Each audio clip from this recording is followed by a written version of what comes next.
Hi guys, it's your girl Lucy of Lucy Mega Cake. So on this day, I was making a bag cake.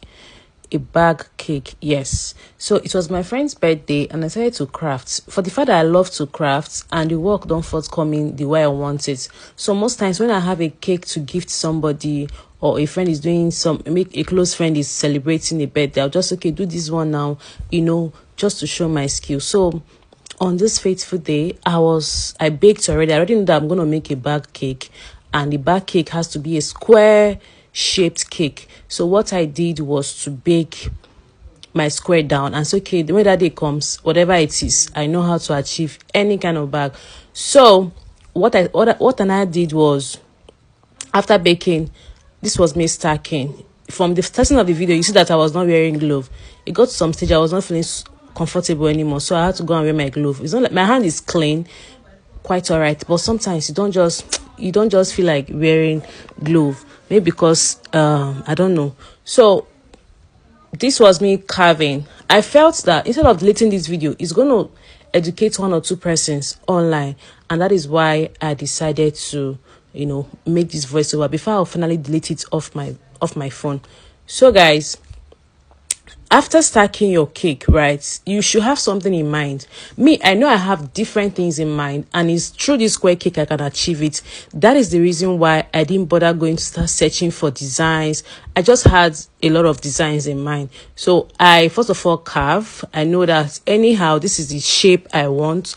It can be a chinel cake design. It can be it can be a Gucci, any designer's bag per se.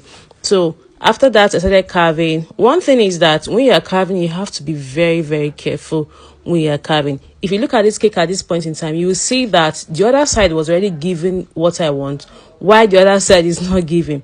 So why I'm talking is because my students were there. I was still trying to explain to them how to carve a cake. That is why you see my mouth moving. Okay, so this other side I'm carving now is giving me what I actually want, but this other side is not giving me. Now let me tell you this secret. If you are carving and mistakenly you overcut some side, for those that are not too good at carving, the best way to correct it is by crumb coating. Did you hear me? Let me repeat again. If you are carving your cake or whatever you are carving, just the way I did that lip gloss cake that trended, right?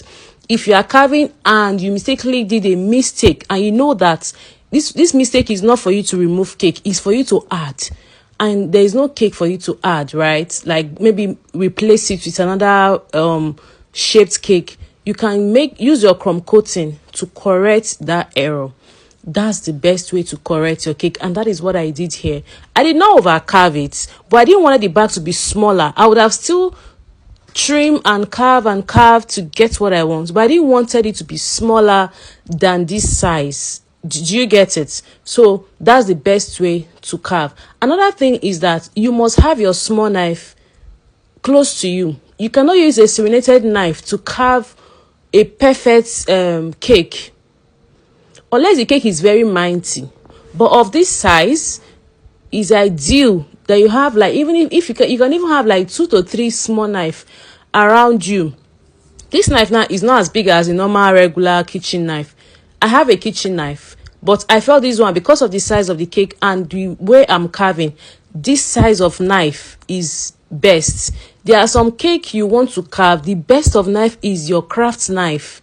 That's what you can even use. Okay, so this is what it came out to be like, and can you see the shape?